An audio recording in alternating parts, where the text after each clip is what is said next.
Hello, real estate agents. Dawn Loading here with another lesson for my Freedom to Flourish Foundations course. And today I have a special treat for you all. I have an amazing real estate agent who has been a friend of mine since I first joined EXP 5 years ago. I've actually taken one of her courses and it completely changed the way I did listings. And so Amy Broghamer is with EXP as well. And she's here to help us today and talk about talk about just working with buyers and what that looks like. So, Amy. Hey, Dawn, thanks for having me. I'm excited to talk to your agents. No matter what I found is no matter how long you've been in this business, you have to reinvent the buyer process today, 2022.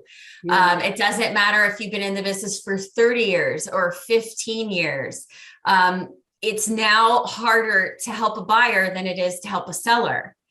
And so you have to put in different standards, you have to put in different processes and steps than you've ever had to do before. And that's what our students are seeing when they're taking the new version of our buyer course for 2022.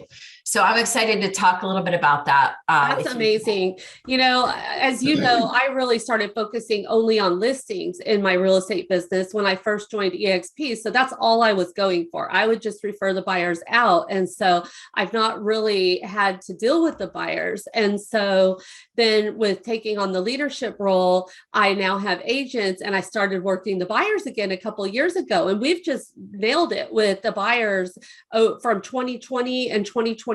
But this year has been, I'm like, okay, we're going back to listings because I just, I can't even help the buyers. So I myself, being 20 years in this business, am super excited to hear what you have to share and what's working with your course. And, I always talk to agents about, well, actually, I steal your tagline because I know you stole it from someone. So implement now, perfect later. Even though I had been in the real estate business for 15 years, when I took your listings class, like I thought I knew how to do a listing, but that just took it to a whole nother level. So you know what? We have to reinvest in our business. And let's be honest, if you're making the money, you need the write-offs too. So it's a great thing all the way around. So Dawn, it's funny. I too am a listing focused agent. That's just the way that my team is structured, right? I think we all do that, but I mean, my buyer's agent needs to make money and I make money off of that. And that's not coming in, or that wasn't coming in earlier this year. And, frankly, we had to kind of juggle some things in 2020 to make it work on a more virtual basis. And luckily, our team of people that we work with, from title to inspection and all of them, were in it with us, right? Yeah. In 2021, we had to do kind of a hard reset on how we're writing offers and how we can win. And we revamped our entire offer process last year so that we could get more people under contract in a competitive situation. And then, of course, 2022 comes in and the inventory has dropped. And now we're competing against severely aggressive offers in the marketplace. So we are teaching ways to make sure that, going back to the sellers used to be the hardest. Right. And we had the most to lose by taking a listing that never sold because we were spending time and effort. Today, and so in the seller course, what we do is we have to pre-qualify and make sure they're motivated enough and they have the ability. Well, guess what? Flip that over and look at the buyers now and say, are they motivated enough? And do they have the ability? Because guess what? While we want to help every FHA and VA buyer, while we want to help every buyer that's using grant money, sometimes it's just not going to work in this market. And if we don't tell them what they need to do to be able to buy in this market, and we keep showing them properties and letting them think that they're going to eventually be able to buy, and 6 months, 9 months, 12 months go by, we're wasting everybody's time. It's like taking a listing that's overpriced that is not going to sell. Exactly. So we have to pre-qualify the buyers. in a severe way, because guess what? I just filled up my gas tank last week and it was $80. Okay. I hear you. And we looked at our numbers in my business. We keep numbers. We know exactly when a lead comes in because we put a date in there. And then we know when that lead closes. In 2021, the average time from lead to closing for our buyer clients, which we do about 30 a year, was 3 months from the time we got the buyer to the time they got to closing. Okay. Dawn, we have 10 buyers in our system right now. Uh-huh. And the average time that it's taking to get them from the lead to the closing is 15 months and counting. Wow. And that has changed because of the supply and demand of the market. And we have to go back to those 10 buyers. And this is what the revamp of my buyer course is going back to those 10 buyers, requalifying them, pre-approving them, seeing what other financing options they have, checking to see if they have the ability to buy in this market. And guess what? Not all 10 are moving forward with us for different reasons. Right. And if you're not, like, the key right now is to constantly be checking in with your buyers every week, just like we used to do when listings were sitting. And every week we'd do a phone call, right, to update them. Now we have to do that with buyers. Yeah. We have to see, are you still interested in buying? Are you frustrated? Are you depressed? Right? Because that's happening. Yeah. Definitely. Are you working on saving money? Or have you changed your aggressiveness in different areas? So we have to continue to follow up with them on a very aggressive basis, and we have to offer them an out, right? We have to allow it to be okay for them to say no, because guess what's happening?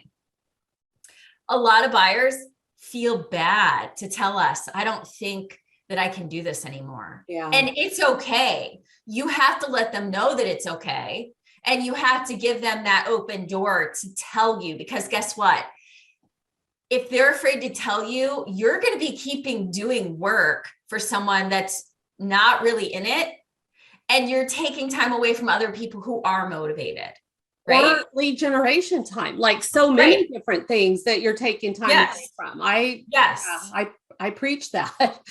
Yeah. And so, giving them that opportunity to say, you know what, let's hit pause for a while. Right. And come back to me in 2 months. Let's follow up. So our buyer's agent is putting them on a follow-up of once a month when they're in the pause set, right? To just check in and make sure they're okay. If anything has changed, blah, blah, blah.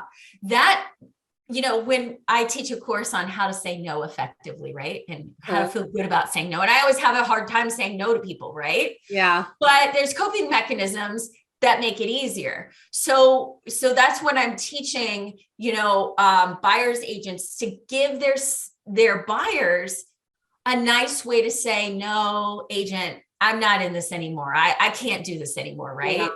Because if they don't have a nice way to say it, they're either not going to say it and lead you on and waste your time, or they're going to ghost you. And then you're never going to get that deal down the line. Right. And they're going to blame it on you. Like, we're the first ones to get blamed. You have to be honest with them. Right. Yeah. We have to take that initial step instead of letting them do that and say, well, I must have a horrible realtor because they can't get me into a house. Like, we need to set those expectations up front. I am right there with you, girl. Yes. And that's so important. And one thing to backtrack on is back in 2020, when the pandemic hit, we had these candid conversations with our clients. We had 5 clients back in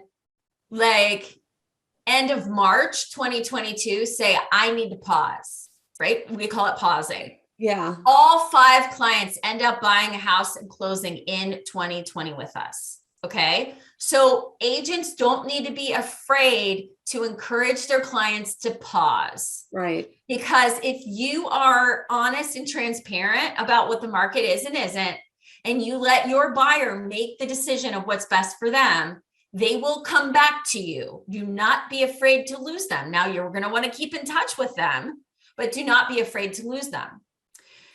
The other thing that you said that's key is setting expectations. And what goes along with setting expectations is having standards and communicating your standards to your clients. Okay. So Yes. we're going to talk a little bit about having standards, but guess what? When you said that a lot of buyers are blaming their agents, some of it's for good reason. Exactly. It And is. some of it's not. And we have solutions to make sure that these buyers agents are adding value and letting their clients make that decision. So what we've created in this market, and I'm excited to tell you about this and kind of jump out of order a little bit. We've created in our course a menu of options when writing an offer. So we call it, we've added another step to our buying process in this market called the offer coaching session. So we're coaching the buyers on the different aspects of the offer that they're making, from earnest money, how much, how are you going to send it, to financing, what's your down payment? Because guess what? We may need to adjust that to cover an appraisal gap. We're talking about appraisal gaps. We're talking about rent backs. We're talking about how they're going to deal with inspections. We have all this conversation before they make an offer so that they're informed and ready. And guess what? We put all their options in order of most conservative to most aggressive, and they choose which one they're going to do. And when and if, but mostly when, the first offer doesn't work out, we can go back to the menu and say, okay, where can we get more aggressive? Which of these criteria of the offer do you feel like you want to get more aggressive in? Do you want to do a higher asking price? Do you want to do higher earnest money? Do you want to consider non-refundable earnest money? Do you now want to do an appraisal gap, to win? Because as buyers agents, part of our job is to go back to that listing agent, not the same day, but maybe like a day or two later, and say, hey, can you tell me how that shook out? How many offers did you have? What was the key indicator to winning? And, a lot of times they're saying appraisal gap, coverage, or cash, or whatever.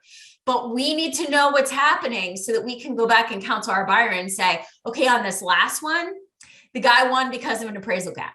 So we need to start looking at putting that in there, right? And then the other key in this market, again, is going back to the buyer after a transaction doesn't work out and saying, okay, we learned a lot from this. This is that growth mindset idea. We learned a lot from this first offer. What are we going to do different in the next offer to win? And it's all right there. They choose where they want to be more aggressive, and they make that decision. We give them all the options. So they can't necessarily blame us at that point for their problems, because they have all of the options here and they're choosing which one that they want to do. Yeah. And guess what? If they're not willing to be aggressive enough, generally this is a self discovery process of them saying, maybe I'm not, I don't have a stomach for this market. Yeah. And that's okay. And I like to use that phrase, like, I tell people all the time, and this is like another way of nicely letting them I love the self-discovery part. That's so much better than saying, I'm so sorry, I can't help you because you're outpriced out of our market. That's right. Right. And if you remember, we do that self-discovery in the listing course in a different way. Yeah. Here we're doing it after the offer, it's a learning process. So we're leaders as agents and we're teaching them, how this works. Right. But at the bottom line is, they're deciding and they're seeing themselves what they are not willing to do. And sometimes they say, we need to hit pause. And the phrase I like to use in this market is, not everyone can stomach this market. And I love that. That's okay. Right. If it gets to that point, you let me know. I know it's hard. So that gives them the out if they choose to take it. And it says that lots of people are in this position. Yeah. And they're not the only ones. Yeah, And definitely. And there's nothing worse than like getting this close to living the American dream and being able to own a home, especially for these first time home buyers. They're like, okay, we're ready. Like we just got married and we're ready to step into home ownership, and then to get kicked by this market. Like being able to have this conversation in the way you're explaining is going to let them know ahead of time, like, don't get your hopes up too much because this is a crazy market. But I've seen markets shift, and I feel like a shift is kind of coming around. But I have listings that are taking longer. They didn't sell in that first weekend, and I didn't have multiple offers. And so I feel like, at least in my area, it is starting to change a bit. So and you have to make sure that your clients know where you add value so that they feel like they need you, because they actually do really need you. Oh yeah, they do. But you have to demonstrate your knowledge and your value to them over and over. One other thing that I want to talk about next is that setting those expectations and being prepared. And what I find in this market is, what I know, I'm a psychology major, but I also love the ideas that are created around sales and psychology. Yes. And one of the things that I know as a fact is that when people are highly emotional or in high stress mode, think of like major pain, like you've broken your arm, or somebody's got a gun to you, or whatever. They can't fight or flight. They can't hear. Right. They can't reason. They can't think. They just don't think clearly. They don't think with their thinking brain. They're in their scarcity. They're in their fight or flight mode, and that is fight or flight. And that's like just they're not making rational. But guess what, Dawn? You know when our buyers get in fight or flight? When they find that house that they have to have. Oh, yeah. And guess what? That's exactly when most agents talk to them about coaching for a great offer, and they're not listening. Yeah. They can't handle it, right? It's too much. So the purpose is to prepare them in these different steps along the way, so that when they do get in that heightened emotional state, when they find that house, they've already been counseled on the things that they need to do. And a lot of times, based on the menu that we provide, they've already made decisions on many of the things. Okay. So it's not as much concern, challenge, or effort at that point, and they can make better decisions faster. What ends up happening with a lot of agents in today's market, and that's why this class is so valuable right now. Because if you've got buyers and you're writing offer after offer after offer, and you're not recollecting and learning from each offer, you're going to just keep writing offers, and they're going to get frustrated with you, and they're going to quit looking. As a listing agent, I see that. And it's really sad because I'm a mentor, I'm a trainer. I help my agents. And when I look at those offers before they submit them, I'm like, this is, I will have that conversation with the agent so that they can change it. But as the listing agent, some of the offers that come in, I'm just thinking, oh my gosh, like, do you not know what's going on right now? And so it's crazy. So I love the approach that you're suggesting, and I can see why we would have so much more success with this process with this. So let me tell you how kind of the process is structured in 2022. I'm calling it the Survivor Edition, and we've got camo here and there, and we're going to make it through this market, right? So my ultimate buying process that was created in 2017 this is the roadmap, right? And it starts here and it goes down and it goes up. And we've got these 3 key areas where we have to make sure that we're solid. Those key areas are the pre-approval with a trusted lender, which I could go on about for hours, the buyer consultation, the importance of having that and how it needs to be conducted, and then hiring us as their agent or signing our buyer agency agreement. So those are the three things that are our standard for buyers. They're non-negotiable. They are absolute requirements. But let me tell you a little bit about how we've organized ourselves in this market, where we have to figure out if they're motivated enough and if they have the ability. So the first thing we do when somebody says, I want to buy a house, you and I know, oh God, this is going to be quite an experience, right? We're starting at, I call it like the steps. We're starting at step 1 and we got to go to 100. Yeah. And we're at step 1 and they think they want to buy a house. So I've revamped the entire buyer pre-qualification questionnaire. It's a lot like the listing one, but we ask questions in a different way to where we're planting seeds with the buyer to let them know, how motivated are you to do things like allow the buyer to rent back or cover an appraisal gap on a scale of 1 to 10. How motivated are you to buy this house? And that plants seeds like, oh, I'm going to have to do those things. Am I okay with that? Right? Yeah. And it just gives them those ideas on day 1. Yeah. So we take them through these questions and they feel educated through this process, as well as we are gathering information to see if they have the beginnings of what it will take to get them to a closing, right? Right. Not always are they going to make it through this phase. And sometimes they will, right? The next phase after this is if we feel like it makes sense, we are going to, first of all, get them pre-approved with our trusted lender. And then we are going to sit down in a buyer consultation meeting. A face-to-face, post-COVID face-to-face is the best way to do it. Yes. The best way to build rapport, the best way to create trust. I try to do face-to-face. I've done that for years because I was a Dave Ramsey agent. And so if it was a listing, that was great because we just went on the listing appointment. But if it was a buyer, I started setting up a coffee. Yep.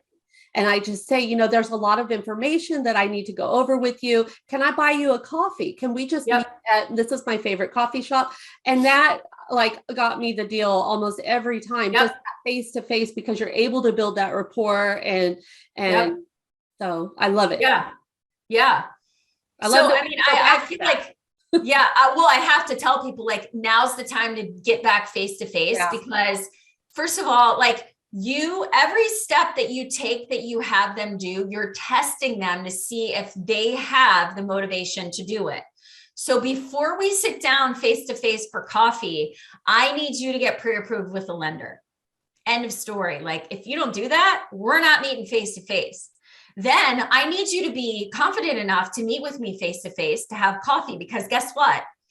The next step is to see a house, and we're going to have to be face to face for that. Yeah. So I need to make sure that you're okay and comfortable being face to face, because if you still are, in pandemic mode and on Zoom, this is just not probably going to work. Yeah. You have to be. We already have, 10 things against us. We don't need that as well. So if it's not ready, that's okay.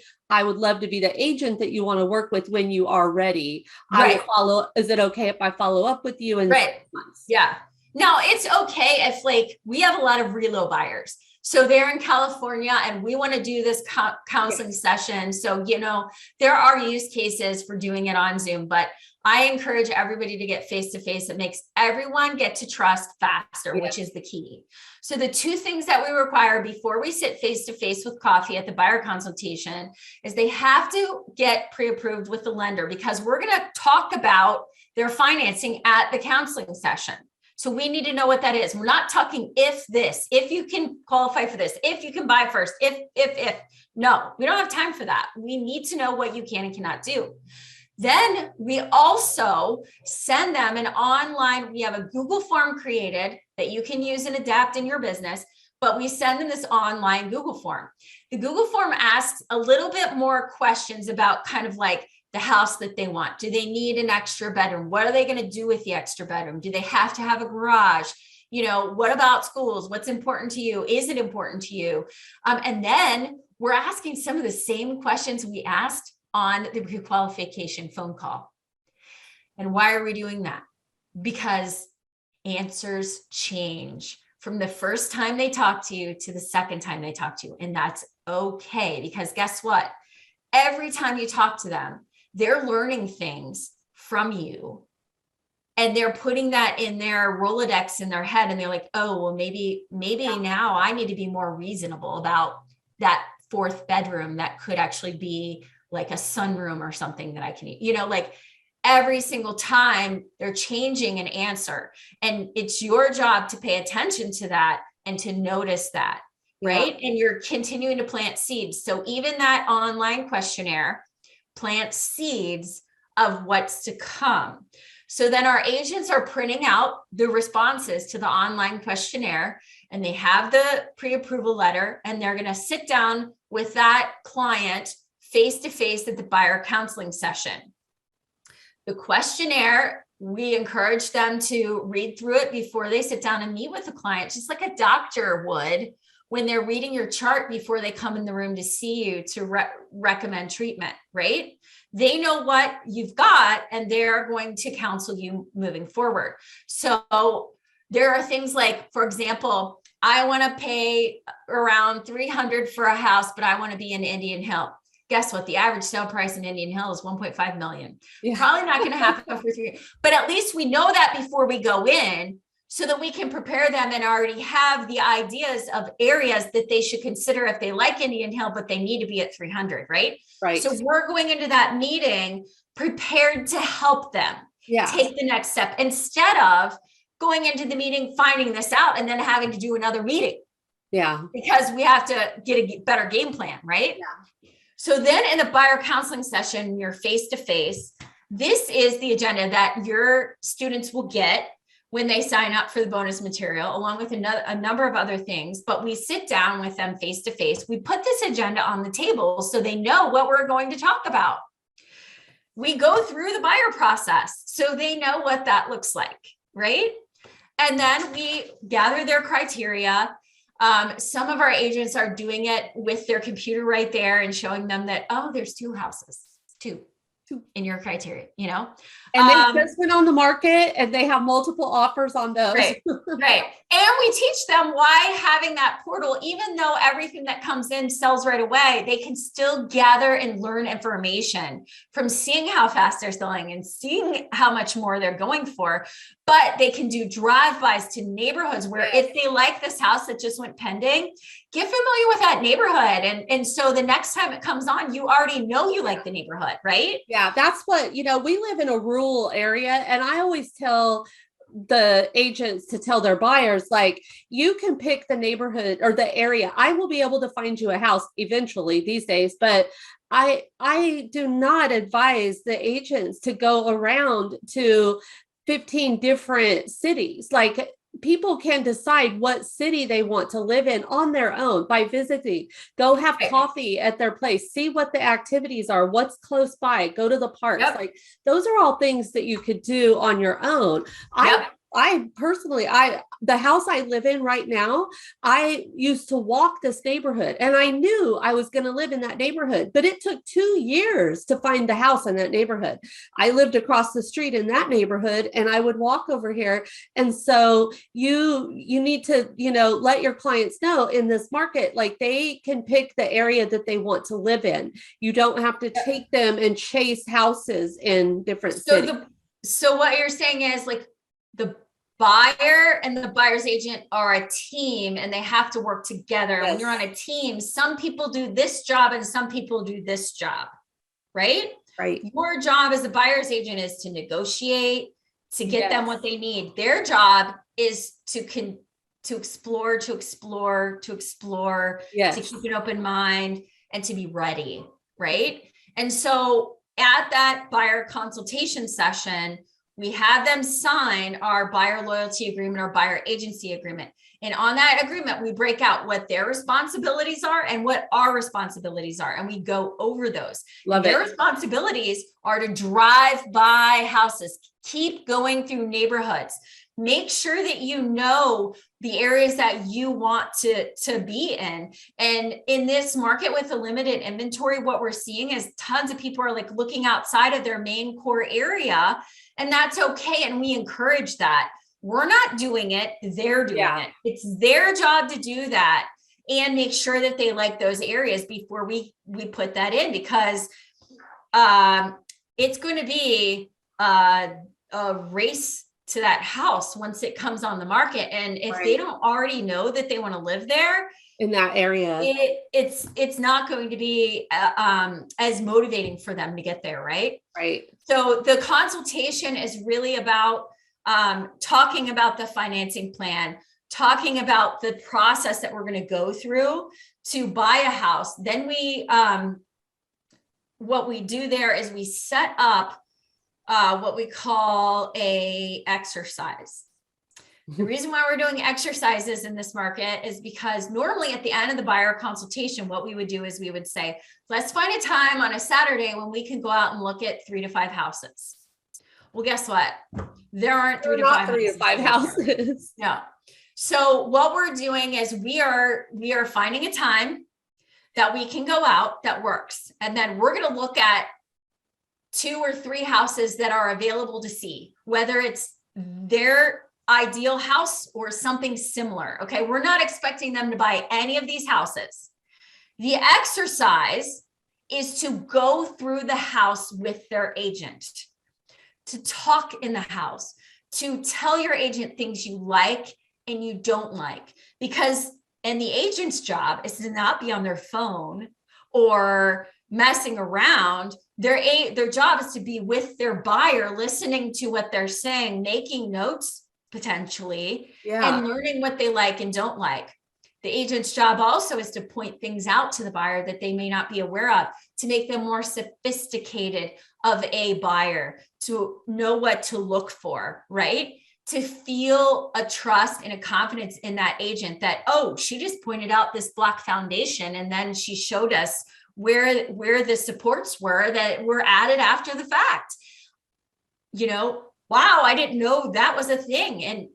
And our agent knows about this, and she's telling us about it proactively without us asking or whatever. So that builds trust.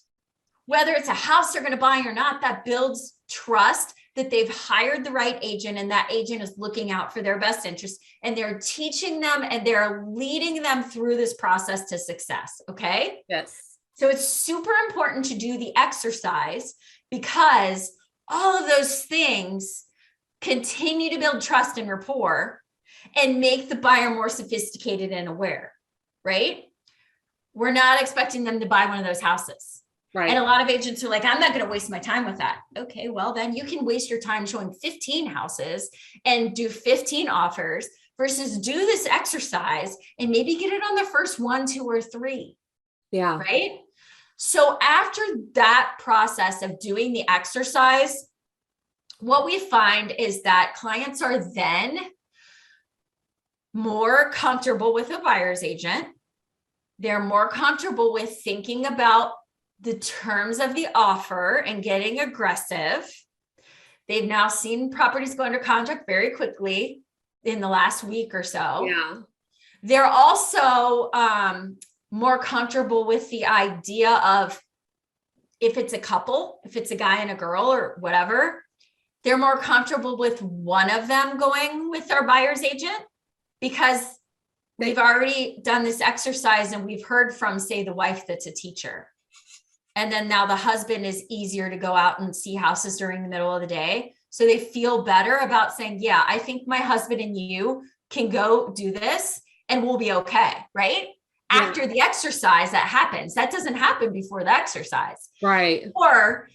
Or, okay, buyer's agent, now we're okay if you do a virtual tour and you do a video tour, and we're on that video tour, we're okay writing an offer now based on a video tour, because we've already been out with you. We know what you're looking for. We know how you do this. We feel more comfortable with this. And a lot of times what our buyer's agent will do is she'll proactively go out and do a video tour, so that they're then comfortable with how that feels and looks, whether it's, again, a house they're going to buy or not.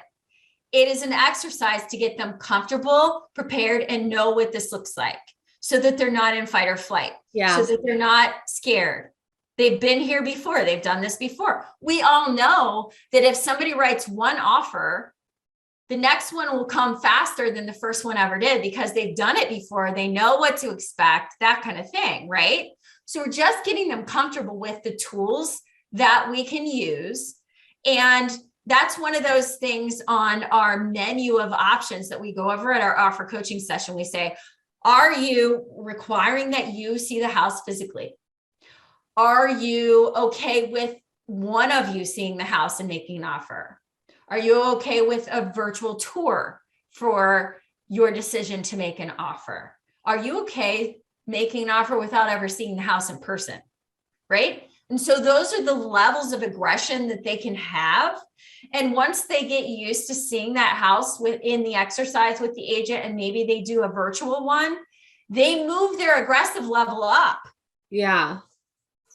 Their comfort level gets more and more comfortable with what it is they're going to have to do in order to get the house. Right. Or they don't. One way or the other, you're not wasting your time, anybody's time, or losing these clients. That's the thing. I don't want to lose the clients. You know, as the lead generation person agent, that's what I do. I want my agents to be on board with all of this so that they don't lose them after I've gone through all this to get them in my system and do all that. So I love this. So this is like constant coaching, right? Yes. So after the buyer consultation, they're going to set up the exercise. They're going to do the exercise. And then and after the exercise, after they do that, maybe they'll go have coffee afterwards. And then they'll go through the offer coaching session. Or maybe that'll be a different day. But the offer coaching session is, again, another face-to-face event where any decision makers are there. And we're taking you through all the terms of the offer that you're going to need to have decisions for. And we're giving you all the options. And I'll be honest, Dawn, in 2020 and 2019, we didn't give 80% of the things on this page as an option. Yeah. Because we didn't need them. Yeah. We didn't even consider them. Now, this menu is full of stuff that we didn't do 3 years ago, ever.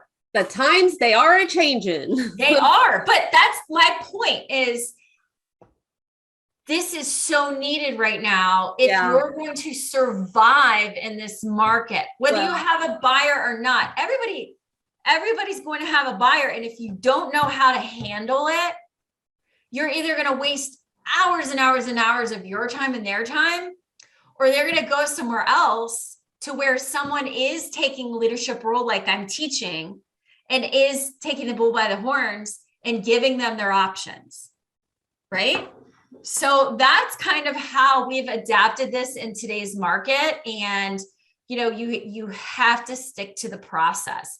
And again, like the most uncomfortable thing for a lot of the agents that are taking this is that it feels like they're reiterating things multiple times and they're asking the same questions over and over. But guess what? Those that are doing it and putting into practice, they're like, they clearly didn't hear me the first time I said this. I had to explain appraisal gap 3 times. They don't. Yeah. They don't understand it. They're being overwhelmed with different situations. It's too much information. Technology, all of the stuff that we just take for granted that they know about. I mean, a lot of them don't even understand how the appraisal process even works. And so it's our job as real estate agents, and especially the 20% of the real estate agents that are going to make it through this shift, to educate our clients. Like that is what we're here to do. We're not here to just open doors and show houses. So it's more than that. Some agents are just doing that. Yeah. And some agents that are looking at this as a business and needing to sell houses or figuring out how it works. And that's what we have done as we've revamped the whole system to now identify motivation and ability, and to make sure that the buyer understands what that looks like and what it doesn't. Give them an out if it's not the time, and circle back. But what I'll tell you, Dawn, is while we have to educate them on so many things right now, you cannot do that only one time, and you cannot do that all at once. So that's why we have to break it up in different parts, because they will absorb. In psychology, it says you will absorb like the first 5 minutes and the last 5 minutes, right? So you have to keep asking the questions, because their answers change as they learn more, and they absorb different things at different times. So in the past, what we used to do is we used to have the buyer consultation, and then we would meet them out to see a house. We'd meet them out to see a house. We're not doing that anymore, because there are no houses. Yeah. And when you get to see a house, you better be ready to make an offer. Yeah. So we have to build in these little steps where we're educating them along the way. That's snack size education, right? That they can hear and see and absorb. And your process is so organized. Like, as I'm sitting here listening, and I have a couple of buyer agents on my team, I think, well, we do that, but no, we don't do that. And well, we end up doing that, but it's a little bit different. Like, I love the structure of your course in this process. Like, it makes in mind, like, we've only been talking for 50 minutes, and this course is 90. 1 week we went 2.5 hours. Sometimes it's 90 minutes for 6 weeks. So we're digging in. We're going through every question on the questionnaire to say, what do we want to hear? What do we not want to hear? Does this make sense to move forward? What are the this week we did the offer coaching session where we were like, what are the pros and cons of a non-refundable earnest money? How does it work? How do you write it in? What does the clause look like? Do we have a form for that? Where is it? We are giving every single freaking possible tool and strategy and checklist that somebody needs to succeed. Yeah. All they have to do is implement.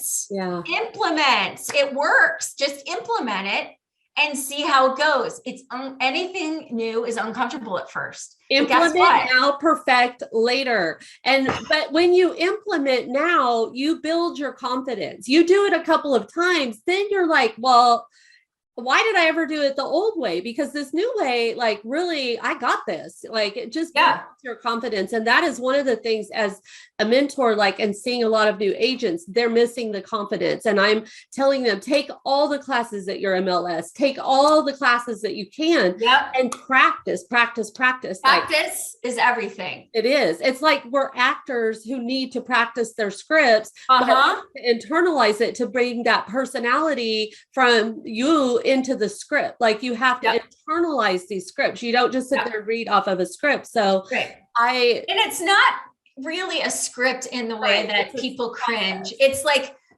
it's psychology, guys. And it's structuring a question the way that it maybe gives them an out, or it makes it okay for them to say no, or it structures a question so that you can follow up on it later. It's not a script. It's just strategies, more or less, but we give you all the ways to do it. You just have to follow it and decide what's more uncomfortable, not being able to pay your mortgage, or asking a question you've never asked before and getting an answer that maybe isn't what you want. Yeah. You know what? There are plenty more buyers out there. That's the thing. So many of the agents are thinking in lack right now because of the way that it is. But if you log into your MLS, no matter what state you're in, Amy's in Ohio, I'm in Texas. And, you look at your MLS every Monday and learn, or every day at this point, like, learn those numbers, but look at the closings and see those deals are still happening. You need like one to be. And here's the thing, the same agents are winning over and over in multiples because they have the tools. They have the tools. So this has been amazing, Amy. And I know you had said that you had some freebie stuff that would help the agents. I highly advise it. Right now, we're going to be on our last session next week of the buyer course, the Survivor series. Wow. And that's going to wrap up, but that is on demand. So if anybody wants to take that at any time, It's ready to go. So is the seller course. Okay. And you may think like the seller course is called Sell 100% of Your Listings. And you may think, well, everybody's selling 100% of their listings right now. Yes, they are. But guess what? We've got tools and systems to make it easier on the listing agent with things like preferred term sheets.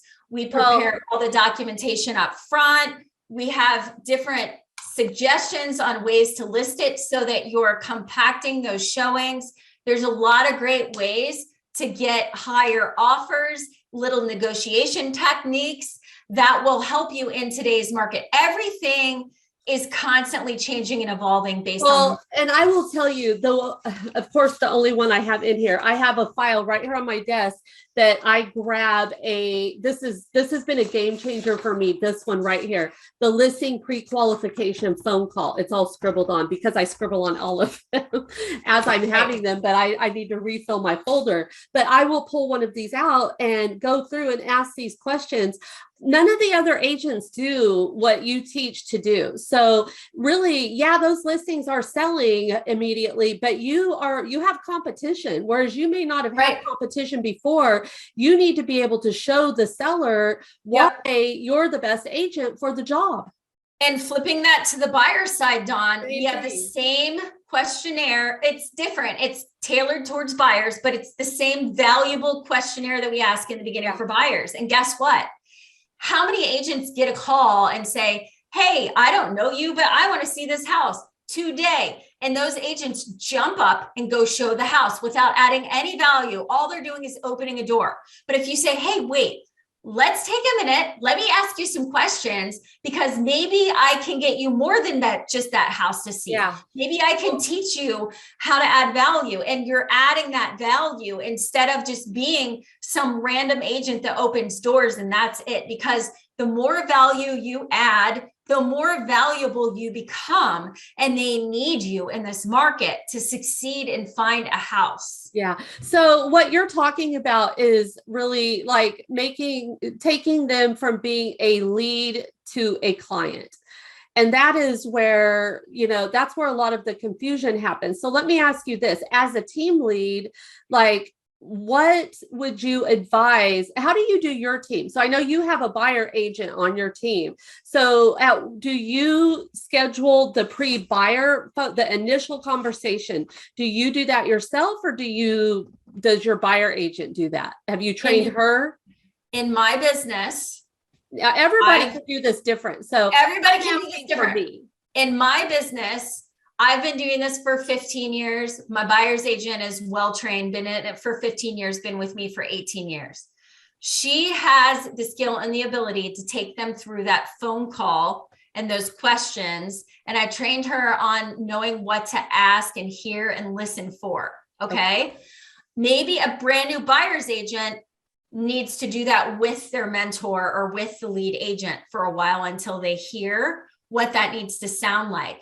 But keep in mind, Dawn, even that buyer lead interview, that first interview, that is building rapport and trust from the beginning. Yes. So the best way to do that is to have the actual person working with them do that call, because they're building trust and rapport all the way along. Yeah, I love that. So like, I'm the lead generator. I'm the one that brings the leads in and puts all the systems out there and into place from the beginning to the end. So I need to train them to do this at this higher level at this point. So awesome. And sometimes if you're the lead agent and you're the one that's converting these leads, because sometimes you have to, if you don't have somebody on your team that you feel can do this and knows what to listen for and knows what to do, then they need to do it with you several times. And in our course, we have recorded calls where they can listen to other people and what that sounds like, so that we can get that learning curve moved faster for them. Right. So once they get familiar with that, then once you're the lead agent, you feel comfortable that they know what to listen for, then you pass that off. But guess what? I wouldn't give anybody a lead without them having training and knowing what their process is and having the confidence of the process. Because guess what? Like, you worked really hard to get that lead. And if you pass that to the wrong person, you're never going to see a referral fee on that. Exactly. So you have to pass it to people that know. Yeah, that's where we're at right now. Right. And as the leader, I mean, this is kind of advanced really for what we're talking about, but I want agents to know what it's like on this end, like for the one paying the money and spending everything and not seeing a return at all. Right. Like, what do I need to do to change? Because I have to change as the leader to go with it. Right. With the flow of and this is a conversation that I've had a number of times with people in your position as the lead. And the key is to, you have to be the example for your team. Yes. You have to show them how it needs to be done. You have to tell them what training they need to take. You have to have standards and requirements for your team, because if you're giving them your leads, your best friend is now working with them. Are you sure that they're following a process that you're happy to put your name on? And a lot of lead generators and leads of teams will put their buyers agents through this course so that, and also take it so they know what they're learning and what the process is, but they're taking it and they're putting their buyers through it so that then they can qualify to get these leads, and they know that they're following this process and they see the value in the process, so that they can get to closing. And then guess what happens, Dawn? That happy buyer that finally won is going to tell other people about you. And those people are going to say, oh my gosh, Dawn, my friend Amy told me to call you. She said you have an amazing process, and they won after the second offer. And their friends, it took 15 offers. So we want to work with you. Awesome. Love it. And you want people like that, right?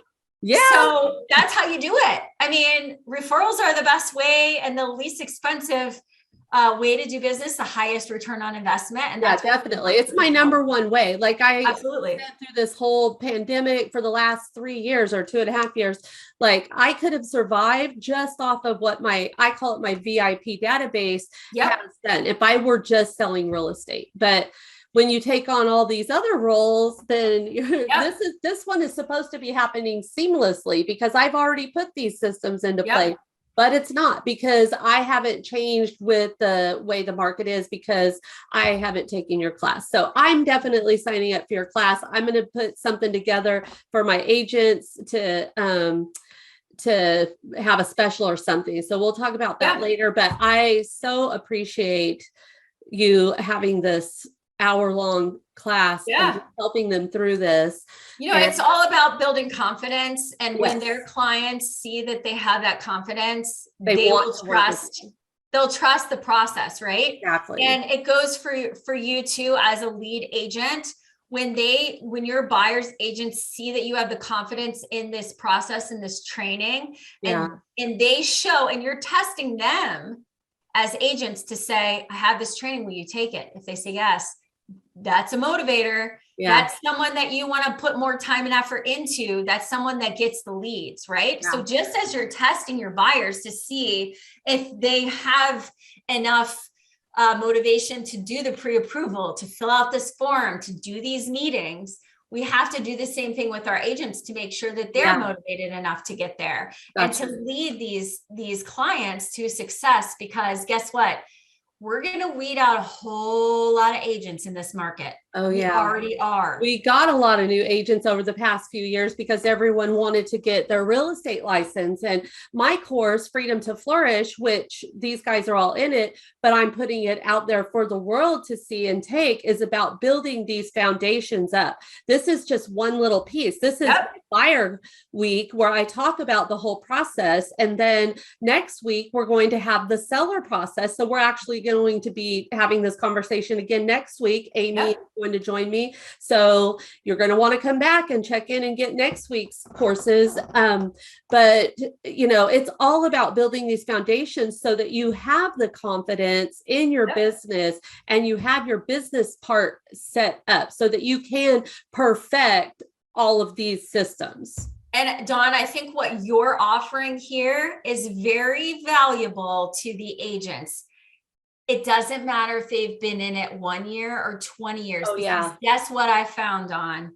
Most of them don't have their foundations set up. Most agents keep having the same year over and over and over and over, because they don't stop, invest in themselves to create the systems and the tools so that they can scale their business and grow their business. They can't grow if they don't have the foundations built, and you're teaching them how to build a lead generation base, how to work with buyers and sellers at a high level. You're putting systems in place. And guess what? I gotta say this. One of my favorite books I'm reading right now is James Clear's Atomic Habits. I love it. I've read it several times. It's awesome.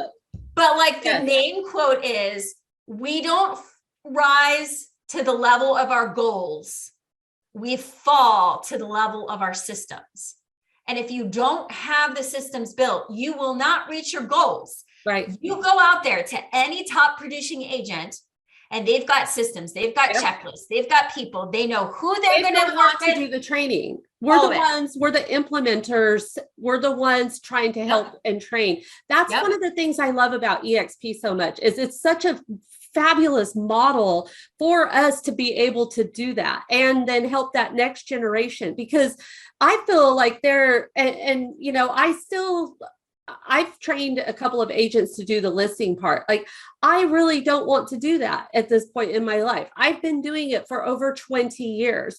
And I love that I now can still have my team, still help and build these agents up and let them have some success. But at EXP, we all benefit together, whereas other brokers, it's just that one broker. There's a ceiling of achievement. You're limited by the people in your geography. And that's not the case at EXP. Nope, it's not. And I mean, where are you? In Texas, and I'm in Ohio. We've only met in person one time, but most of the training and mentorship that I've given you on the listing side has been online. So much for, I just love your course. I took your course. It fits in perfectly with what I'm teaching. And it should be one of the first things that these agents invest in themselves is this course, buyer and seller. And that's what I'm going to commit to, Amy. I'm going to commit to doing the buyer course now, even though I'm not, I can still benefit because I can still help my agents, but I'm going to advise all of them to take it with me. Because nobody can afford to have a buyer take 12 to 15 months to buy and close. Right. It needs to be shortened. These are the tools to shorten that time frame and cut the learning curve in half so that, you're able to pay your mortgage and they're able to sleep somewhere at night. That's the end of the day. Yeah. All right. Awesome. Well, thank you so much.